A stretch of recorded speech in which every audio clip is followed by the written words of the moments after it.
It was a hot and sultry day in King's Landing. Robert Baratheon was dying of boredom at the Red Keep's hall. He heard his advisors at the small council, a royal meeting he seldom bothered to attend, but he barely listened to their droning. The sedative afternoon was suddenly spurred by an envoy rapidly entering the room and handing a sealed letter to the attending maester. Grand Maester Pyke cautiously removed the seal and, in a voice edged with fear, read out, "The Greyjoys of the Iron Islands have rebelled." Hearing this, Robert stood up and, turning with his hands behind his back, walked over to the window. He looked down at the kingdom's capital. If one could have seen his face at that very moment, one would have seen that even as his eyes blazed, a faint smile played across his lips. War was coming.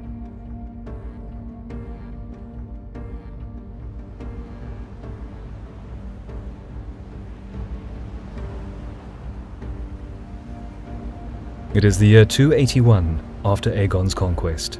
The Seastone Chair of the Iron Islands belongs to Quelon Greyjoy, Lord Reaper of Pyke. His domain, a sparsely populated archipelago, is home to the Iron Men, fierce seafaring people with their own distinctive culture and faith in the drowned god. For centuries, rather than cultivating their barren soil, their forebears excelled in raiding and pillaging the mainland of Westeros, which they commonly referred to as Greenlands. Their tradition of reaving and plundering was known as the Old Way, and while occupations like trading or fishing were widespread and respected, farming and mining garnered little esteem. These unpopular activities for Ironborn were instead mostly reserved for their captured servants, the thralls. These ancient customs, however, faded considerably after Aegon's conquest, and even further during the rule of Lord Quelon, who was considered both a strong and wise ruler, eager to integrate his domain with the rest of the Seven Kingdoms. Quelon attempted to reform the ways of his men by freeing thralls, discouraging reaving, promoting marriages with the mainland, and employing maesters from the citadel. 9 sons had been sired from the loins of Quelon Greyjoy, but only 5 had lived long enough to wield an axe. His sons, unlike their more composed father, followed the traditional rash ways of the Ironborn. The war against the Mad King that broke out in the year 282 didn't bother the remote island lord at first, but his eldest sons convinced him to join the fray just after the Battle of the Trident in order to get their share of the war spoils. Lord Quelon reluctantly agreed and sailed 50 longships south to plunder the fertile coasts of the Reach. But this insignificant raid brought unexpected consequences for the Iron Men. While sailing the mouth of the Mander, their fleet was ambushed by longships of the Shield Islands. Battle ensued, and while the Greyjoys won the encounter, they incurred losses. A part of their fleet was sunk, but more importantly, Lord Quelon was slain. Subsequently, his oldest living son, Baylin the Brave, decided to get back to Pyke at once and claimed the Seastone Chair for himself. The new lord of the Iron Islands' rule bore no resemblance to his father's.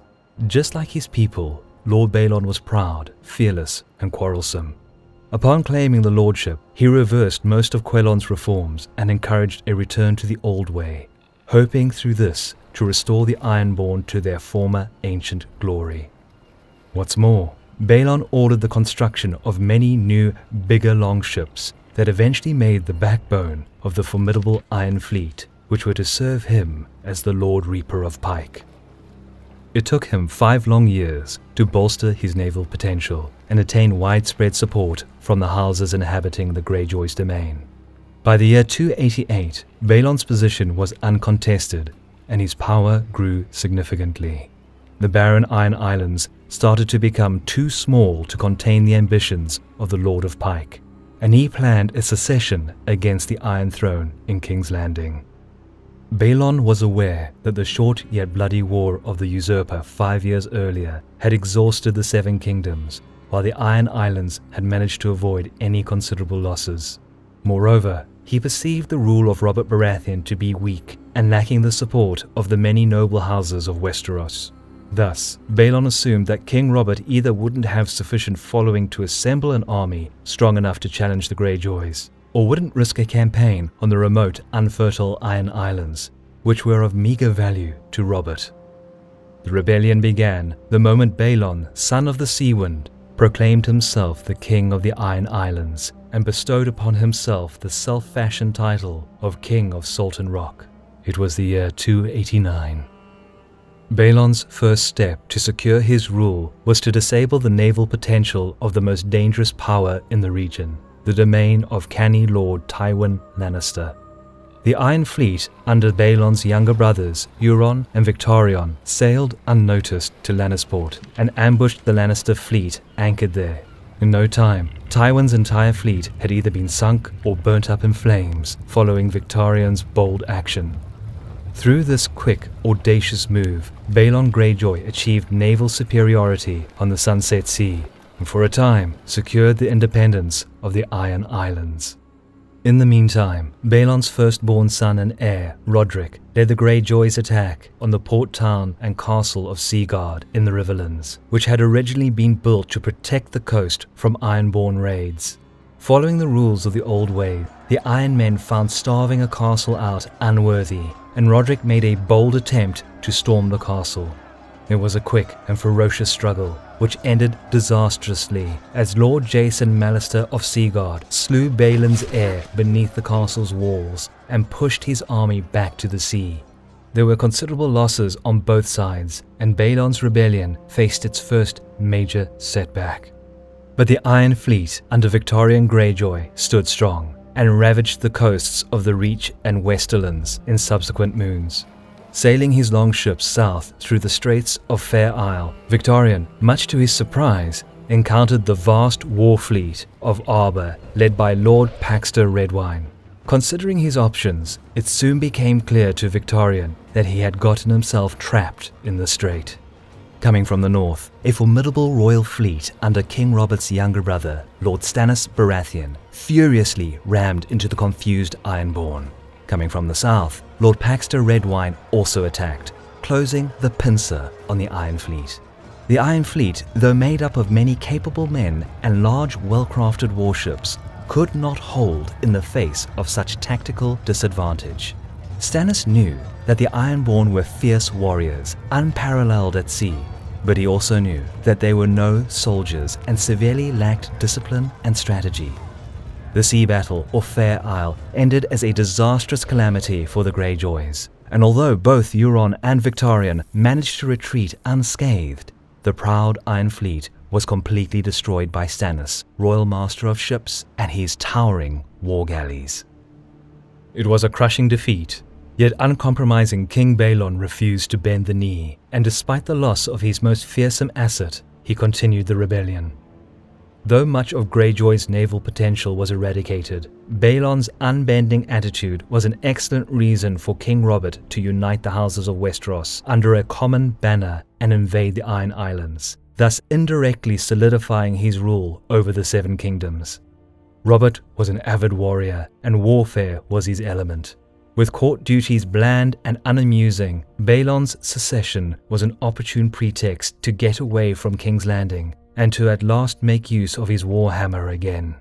Thanks to Stannis' victory off Fair Isle, Robert could transport troops and siege engines to invade the Iron Islands. He had a unique ability to unite people under his banners, and soon minor lords from every corner of Westeros joined the king's expedition, all hungry for glory.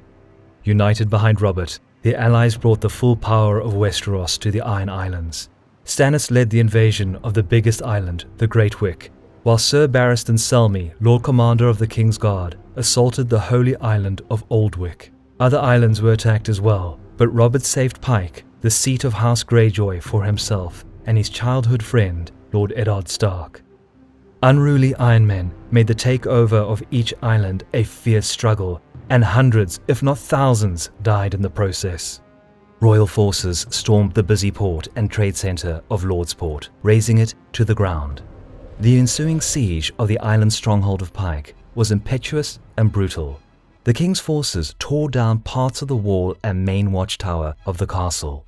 Baylin's second son, Meryn, died when one of the towers fell on top of him. Undermanned, Greyjoy's garrison fought bravely, but their fierceness could not make up for their meager numbers, and soon the invaders had breached a path to the main castle.